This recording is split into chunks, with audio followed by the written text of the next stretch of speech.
Hello दोस्तों, welcome to the my YouTube channel educational point. स्वागत है आपका मेरे इस नए वीडियो में। आज मैं लेके आई हूँ प्रोज से लॉस्ट स्प्रिंग का जो लॉन्ग क्वेश्चन आंसर। मैंने 3 क्वेश्चंस वीडियो अपलोड कर दी हैं, तो ये है पार्ट 2, जो कि इसमें हम चौथा, पाँचवा और छठवां क्वेश्चन बुक से लिया गया है। और इसको मैं आज लॉन्ग क्वेश्चन में क्वेश्चन नंबर 4, क्वेश्चन नंबर 5 और क्वेश्चन नंबर 6 को बताऊँगी। तो आइए देखते हैं हमारा क्वेश्चन नंबर 4 कौन सा है। तो क्वेश्चन नंबर 4 है, what did the narrator notice in the locality where Mukesh lived. Narrator ने क्या ध्यान दिया वहाँ पर जहाँ मुकेश रहता था। तो मुकेश जहाँ रहता था वहाँ पर नरेटर ने क्या ध्यान दिया, ये हमारा पहला क्वेश्चन है। और इसी में एक और क्वेश्चन पूछ रहा है, वो ये है कि what was the condition of bangle makers. और चूड़ी बनाने वालों की क्या दशा थी। मतलब मुकेश जहाँ रहता था तो वहाँ पर जब वो रहता था तो वहाँ पर नरेटर ने क्या नोटिस किया, यानी क्या ध्यान दिया। और दूसरा क्वेश्चन ये है कि चूड़ी बनाने वालों की दिशा वहाँ पर क्या थी, यानी कि फिरोज़ाबाद में चूड़ी बनाने वालों की दिशा क्या थी। तो आइए हम उसका आंसर देखते हैं।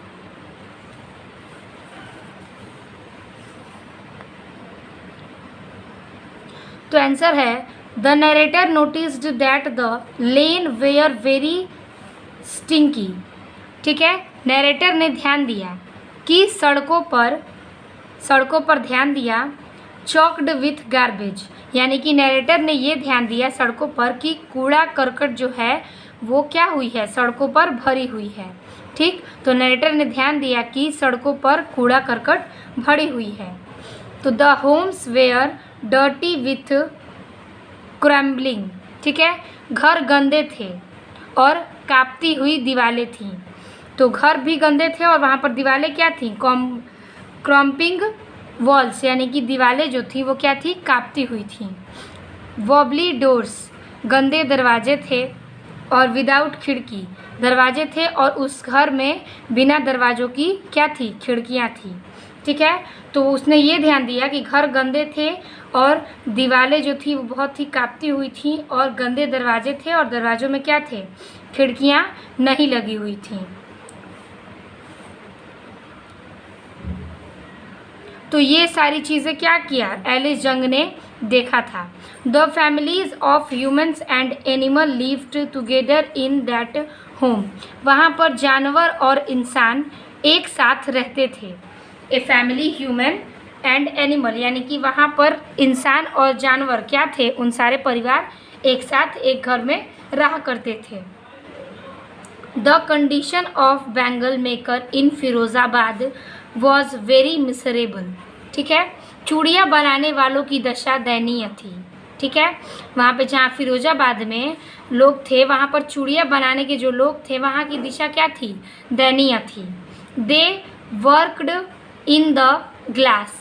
ठीक है, उन्होंने मेहनत किया कांच के भट्टियों में। उन्होंने मेहनत किया कहाँ पर, कांच के भट्टियों में। Furnaces with high temperature in डिग्नी cells with air and light. ठीक है, तो उन्होंने क्या किया, उन्होंने कांच की भट्टियों में मेहनत किया और उच्च ताप के साथ गंदी जगह पर, न तो वहाँ पे क्या होता था, मतलब वहाँ पे उच्च ताप पर वो काम करते थे। इन डिग्नी cells and without air and light, नहीं वहाँ पे हवा होती थी और ना ही वहाँ पर प्रकाश हुआ करते थे। तो वही कह रहा है कि वहाँ पे कांच की भट्टियों में वो काम करते थे जहाँ का टेम्परेचर बहुत ही हाई था और वहाँ पर हवा, गंदी चीज़ें थीं और हवा और प्रकाश का कोई भी प्रावधान वहाँ पर उपलब्ध नहीं था। तो आई होप आपको इतना समझ में आ गया होगा। अब आगे देखते हैं। आगे कह रहा है, देयर आइज, उनकी आँखें, are more adjusted to the dark than to the light outside. ठीक है, उनकी आँखें समान हो गई थीं बाहर के प्रकाश की तुलना में, यानी कि उनकी आंखें जो क्या थीं, समान थीं प्रकाश के बाहर की तुलना में। That is why they often and up losing their eyes sides before they become adult. ठीक है, यही का वह कारण था वे प्रायः अपने आँखों की रोशनी खो देते थे। ठीक है, जवान होने पर ही। ठीक है, वो क्या थे, ये इसी कारण से जब उन्हें अपनी आँखों पर ज़्यादा प्रभाव पड़ता था तो वो क्या करते थे, अपनी आँखों को मतलब कि जवानी में ही वो अपनी आँखों को की रोशनी खो देते थे, जिन्हें उन्हें बहुत ही तकलीफ़ होती थी और बहुत पहले से ही उनकी आँखें क्या हो जाती थी, ख़राब हो जाती थी। तो ये क्या था, उनका साइड इफ़ेक्ट था। They spends their whole life in making bangles, वे अपने पूरे जीवन को व्यतीत कर देते थे क्या करने में, चूड़ियाँ बनाने में। वो अपना पूरा जीवन व्यतीत कर देते थे सिर्फ चूड़ियाँ बनाने में। बट लेकिन स्टिल दे आर पुअर, अभी भी वे क्या थे, गरीब थे। लेकिन वे अभी भी क्या थे, गरीब थे। आगे है, they have not enjoyed even one full meal in their entire lifetime, वह अपने जीवन काल में उन्होंने पूरे समय का खाना भी नहीं खाया था। उन्होंने अपने पूरे जीवन काल में न तो मज़े किए थे और न ही पूरे समय का ही खाना किसी भी दिन में खाया हुआ था। अगला लाइन है, सच was the condition of bangle makers in Firozabad, Firozabad में चूड़ियाँ बनाने वाले लोगों की ऐसी ही दशाएं थीं। क्या थी, तो फिरोज़ाबाद में चूड़ियाँ बनाने वाले लोगों की अधिकतर ऐसी ही दशाएं थीं जो फिरोज़ाबाद में रहा करते थे और चूड़ियों का जिनका व्यापार था, क्योंकि वो कांच की भट्टियों में काम किया करते थे, जिनकी उनकी आँखों की रोशनी क्या हो जाती थी, पहले ही वक्त से पहले, यानी उन्हें जवान होने से पहले ही क्या हो जाती थी, समाप्त हो जाती थी। तो आइए इस आंसर को फिर से हम एक बार रिपीट कर देते हैं। The narrator noticed that the lanes was very stinky, choked with garbage, the homes were dirty with crumbling walls, wobbly doors without windows. The families of human and animal lived together in their homes. The condition of bangle maker in Firozabad was very miserable. They worked in the glass furnace with high temperature in dingy cells without air and light. Their eyes are more adjusted to the dark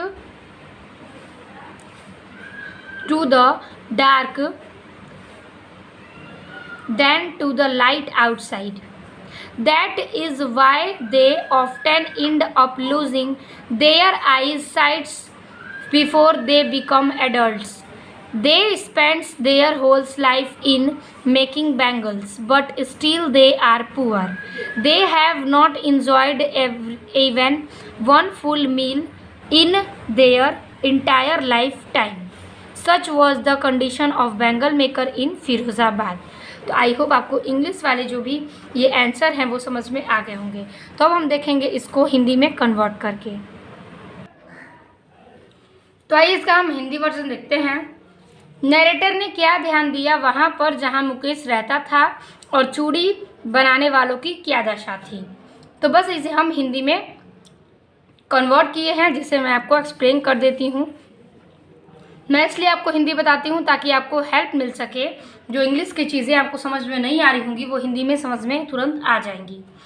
तो narrator ने ध्यान दिया कि सड़कें कूड़ा करकट से भरी हुई थीं, घर गंदे थे, कांपती हुई दीवारें थीं, गंदे दरवाजे थे और दरवाज़ों में खिड़की नहीं थी। ये सारी चीज़ें एनिस जंग को ने देखी। वहाँ पर जानवर और इंसान एक साथ रहते थे। चूड़ी बनाने वालों की दशा दयनीय थी। उन्होंने मेहनत किया, कांच के भट्टियों में, उच्च ताप के साथ, गंदी जगह में जहाँ न तो हवा होती थी और न ही प्रकाश। ठीक है, उनकी आंखें समान हो गई थीं बाहर के प्रकाश की तुलना में। यही वह कारण था कि वे प्रायः अपने आँखों की रोशनी खो देते थे जवान होने से पहले, यानी वो एडल्ट होने से पहले ही अपने आँखों की रोशनी क्या करते थे, खो देते थे। वे अपने पूरे जीवन को व्यतीत कर देते थे चूड़ियाँ को बनाने में, लेकिन अभी भी वह गरीब थे। वह अपने जीवन काल पूरे समय का खाना भी नहीं खाया था। फिरोज़ाबाद में चूड़ियाँ बनाने वाले लोगों की ऐसी ही दशाएं क्या थीं? ऐसी ही दशाएं थीं। तो आई होप आपको चौथा जो प्रश्न है वो राइटर के हिसाब से बहुत ही इम्पोर्टेंट प्रश्न है। तो आई होप आपको समझ में आ गया होगा। तो चलते हैं अपने हम पाँचवें प्रश्न पे। तो हमारा पाँचवा प्रश्न है कि every other house in Firozabad engaged in glass industry. Firozabad के प्रत्येक घर कांच बनाने वाली भट्टी में व्यस्त थी। In every other yard there find the spiral of bangles. यहाँ प्रत्येक घर के आंगन में चूड़ियों के गुच्छे मिल जाते थे। Even then the makers remain in miserable condition. यहाँ पर अभी भी चूड़ियों को बनाने वाले की दशा क्या थी? दयनीय थी। What are the reason?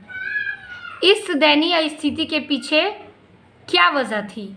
Explain with the suggestion to overcome this situation.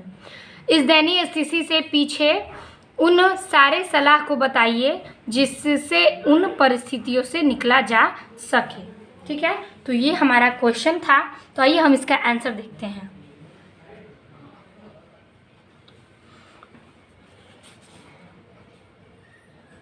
Firozabad is famous for it bangles. Firozabad चूड़ियों के लिए क्या था? प्रसिद्ध था। Every family in Firozabad in engaged in making bangles. Firozabad का प्रत्येक परिवार चूड़ियाँ बनाने में व्यस्त रहता था। इन एवरी यार्ड प्रत्येक दूरी पर चूड़ियाँ क्या थी? मिल जाती थीं। There find the spiral of bangle. प्रत्येक दूरी पर क्या थी? चूड़ियाँ क्या हर जगह मिल जाती थीं। Even the maker remain a miserable condition. वहाँ जितने चूड़ी बनाने वाले थे उन सबकी दिशा क्या थी? दशा दयनीय थी। बिकॉज क्योंकि दे वेयर वेरी पुअर, क्योंकि वे बहुत गरीब थे। They do not do any other work except bangles making. वे और कोई कार्य नहीं कर सकते थे। दे एवरी अनएजुकेटेड, क्योंकि वो क्या थे? पढ़े लिखे नहीं थे। वो चूड़ियाँ बनाने के सिवाय और कुछ नहीं जानते थे, क्योंकि वो क्या थे? पढ़े लिखे नहीं थे, क्योंकि अनपढ़ थे। They followed the same work of this for fathers. वे अपने पूर्वजों को कार्य को ही करना जानते थे और करना चाहते थे। They had not enough money and food for it. उनके पास पर्याप्त पैसे नहीं थे कि वह भोजन क्या करें? कर सकें। ठीक है, तो फिरोज़ाबाद के लोग क्या थे? चूड़ियाँ बनाने वाले थे। और क्या थे वो कि उनकी दशा हर प्रतिदिन दयनीय होती जाती थी। लेकिन वो बहुत गरीब थे कि उन्हें एक वक्त का खाना भी नसीब नहीं होता था। तो क्या थे? वो अपने पूर्वजों के काम में ही लगे रहते थे। वो कुछ और सोचते ही नहीं थे, क्योंकि वो पढ़े लिखे क्या थे? नहीं थे। तो अब हम देखेंगे इसके सजेशन के बारे में।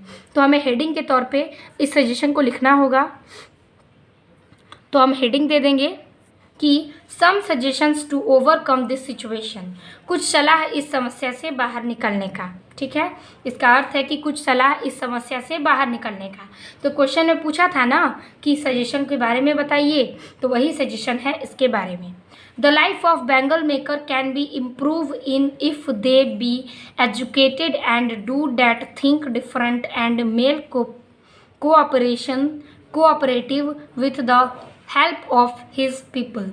यानी the life of bangle maker, चूड़ियाँ बनाने वालों का जीवन सुधार में आ सकता है। ठीक है, the life of bangle maker यानी कि चूड़ियाँ बनाने वालों का जीवन कैन बी इम्प्रूव, सुधार में आ सकता है। इफ़ दे, जब वो, बी एजुकेटेड एंड डू, जब वो शिक्षित हो जाए, एंड, और, थिंक डिफरेंट, और वो अलग तरीके से कार्य करें, एंड मेल्स कोऑपरेटिव, और अलग ढंग से सोचें, with the help of his people, और अलग ढंग से सोचें और साहिकारों सम्मियाँ बना लें, जैसे कि अपने एक साथ एकजुट हो जाए और अपने लोगों की सहायता करें, जिससे उनकी स्थिति क्या हो सकती है? अच्छी हो सकती है। तो ये चीज़ क्या करेंगे, फिरोज़ाबाद के जितने भी बैंगल्स मेकर लोग हैं, यानी कि चूड़ियाँ बनाने वाले लोग हैं, वो एक दूसरे के साथ क्या रहें, सहमत रहें, सम्मिलित रहें और एक दूसरे के जोड़ से, दिमाग से, उनकी वृद्धि से क्या करें, एक साथ आगे बढ़ें। तब वह अपनी चूड़ियों की समस्या से बाहर निकलकर कोई और काम कर सकते हैं और शिक्षित होकर वो कोई अदर नौकरी या फिर कोई जॉब कर सकते हैं। तो आइए इसे हम हिंदी में देखेंगे। तो क्वेश्चन नंबर 5वां है कि फिरोज़ाबाद के प्रत्येक घर कांच बनाने वाली भट्टी में व्यस्त थी। यहाँ प्रत्येक घर के आंगन में चूड़ियों के गुच्छे मिल जाते थे। यहाँ पर अभी भी चूड़ियों को बनाने वाले की दशा क्या थी, दयनीय थी। और इन दयनीय स्थितियों के पीछे उन सारे सलाह को बताइए जिससे उन परिस्थितियों से निकला जा सके। तो इसका बहुत ही इजी सा आंसर है जो मैं आपको बता रही हूँ। तो फिरोज़ाबाद चूड़ियों के लिए प्रसिद्ध था। फिरोज़ाबाद का प्रत्येक परिवार चूड़ी बनाने में व्यस्त रहता था, यही इसके कहने का सजेशन है। और ये कह रहा है कि प्रत्येक दूरी पर चूड़ियाँ मिल जाती थीं। क्योंकि फिरोज़ाबाद चूड़ियों से प्रसिद्ध था तो हर कदम पर चूड़ियाँ बनाने वाले लोग मिल जाया करते थे। वहाँ जितने चूड़ी बनाने वाले थे उन सभी की दिशाएं क्या थी, दयनीय थी। मतलब जो भी चूड़ी बनाने थे कोई उसमें सक्सेस नहीं था, क्योंकि वे बहुत गरीब थे, वे और कोई कार्य नहीं कर सकते थे चूड़ियाँ बनाने के सिवाय। वे बिना पढ़े लिखे थे, वे अपने पूर्वजों के कार्य को नहीं करना चाहते थे क्योंकि उनके पास पर्याप्त पैसे नहीं थे और भोजन भी नहीं था। तो इसके कुछ सलाह हैं जो कि मैंने आपको इंग्लिश में बताया था। कुछ सलाह इस समस्या से बाहर निकलने का। तो क्या सलाह है वो देखते हैं। तो चूड़ियाँ बनाने वाले का जीवन सुधार में आ गया सकता था जब वो शिक्षित हो जाए और वे कार्य को करें और सोचें अलग अलग ढंग से और सहकारी समितियाँ बना लें अपने लोगों की सहायता से। तो इसी प्रकार से मेरा 5वां प्रश्न समाप्त होता है। आई होप आपको समझ में आ गया होगा और वीडियो अच्छी लगी होगी। चलिए देखते हैं अपना इस पार्ट 2 का लास्ट व लॉन्ग क्वेश्चन का बहुत ही इम्पॉर्टेंट प्रश्न, क्वेश्चन नंबर 6। तो हमारा इस वीडियो का लास्ट क्वेश्चन है कि what is the vicious circle of middle man. दलालों का कुंचक्र क्या था। विशियस मीन्स क्या होगा, कुंचक्र, और सर्कल मतलब कुंचक्र दलालों के, विशियस मीन्स दलाले, मिडिल मैन यानी दलालों का कुचक्र क्या था। How are they trapped since the time of their forefather, यानी कि वे कैसे लोगों को फंसाते थे, कि वे कैसे पूर्वजों से ही लोगों को फंसाते थे। मतलब पूर्वजों से ही वो लोगों को कैसे समय समय पर फंसा देते थे, यही कहने का इसका तात्पर्य है। इसमें 3 से 4 क्वेश्चन पूछे गए हैं। तो कैन दे गेट ऑर्गेनाइज्ड, क्या वे एक हो सकते थे। तो इफ़ नॉट वाई, यदि नहीं तो क्यों नहीं। एक्सप्लेन, इसकी व्याख्या कीजिए। तो इन चारों प्रश्न के उत्तर आपको सिर्फ एक आंसर में मिलेंगे और बहुत ही इजी सा ये टॉपिक है, सिर्फ बहुत छोटा सा प्रश्न है का उत्तर है ये। चलिए देखते हैं। तो इसका आंसर हो जाएगा the vicious circle in the web of middle man. ये दृश्य चक्र जो है वो दलालों का जाल है। ये दृश्य चक्र क्या है, दलालों का जाल है। The time of their fathers and forefathers, कब से ये उनके पूर्वजों से ही है। ये चक्र जो है, ये दृष्ट चक्र जो है वो दलालों का जाल है, कब से था और उनके पूर्वजों से ही ये क्या है, चलता आ रहा है। They can not be organized, वे एक ही नहीं हो सकते हैं। तो क्यों नहीं हो सकते हैं, तो बिकॉज, क्योंकि, इफ यदि, क्योंकि,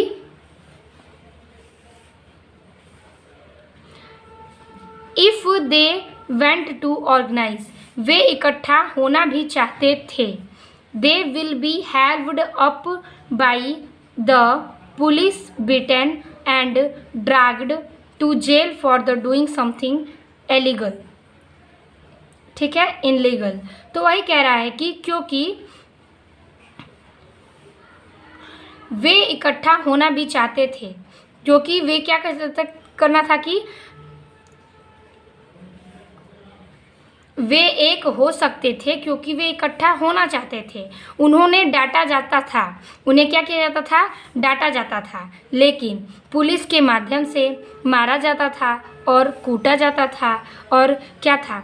जेल में अनियमित कार्य करने की वजह से, यानी कि इनलीगल कार्य करने की वजह से उन्हें जेल में रखा गया, क्योंकि पुलिस के माध्यम से उन्हें मार खाना पड़ा, उन्हें कूटा जाता था, और उन्हें कई चीज़ों से क्या थी, इस चीज़ को दूर करने के लिए कई चीज़ें की गई, लेकिन वो उससे मान नहीं पाए क्योंकि वो एकजुट नहीं होना चाहते थे और नहीं हो पा रहे थे। इस वजह से उन्हें जेल की चक्की पिसती पड़ी और जेल में रहना पड़ा।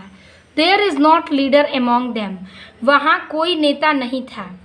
No one who could help them she think differently, और कोई ऐसा नहीं था जो उनकी मदद करे चीज़ों को अलग ढंग से देखने के लिए। मतलब कि वहाँ पर क्या था? कोई नेता नहीं था और उन्हें उम्मीद भी नहीं था कि कोई ऐसी चीज़ें लोग हैं जो हमारी इस चीज़ में मदद कर सकें, इसलिए क्या थे? वो हार चुके थे। तो दे वेयर एक्सप्लेन बाई शाहूकार, उनका शोषण किया गया साहूकार के द्वारा। द मिडिल मैन, मध्यवर्गीय लोगों के द्वारा। द पुलिसमैन, पुलिस के द्वारा। द कीपर्स ऑफ लॉ, कानून के द्वारा। द ब्रेव ओवरेट, यानी अफसरों के द्वारा। और एंड द पॉलिटिशियन, यानी कि और राजनेताओं से भी इनका शोषण किया गया है। सो इसलिए वे they can not got organized, इसलिए वे इकट्ठा नहीं हो सकते हैं। तो क्यों नहीं हो सकते थे? क्योंकि वहाँ के जो नेता थे, वहाँ पे कोई नेता नहीं थे और उन्हें किसी भी चीज़ की मदद नहीं मिलती थी, और उन्हें कोई भी चीज़ का देखने के लिए अलग ढंग से या फिर व्यवस्थित करने के लिए कोई लोग नहीं थे, और उनका शोषण किया जाता था साहूकारों के द्वारा, मध्यवर्गीय लोगों के द्वारा, पुलिस के द्वारा, कानून के द्वारा, अफसरों के द्वारा और राजनेताओं के द्वारा भी इनका शोषण किया गया था। इसलिए वो एक साथ इकट्ठा एकजुट नहीं हो पाते थे। तो आई होप आपको इसका अर्थ समझ में आ गया होगा। तो देखते हैं इसका फिर से हम हिंदी में रिपीट करते हैं।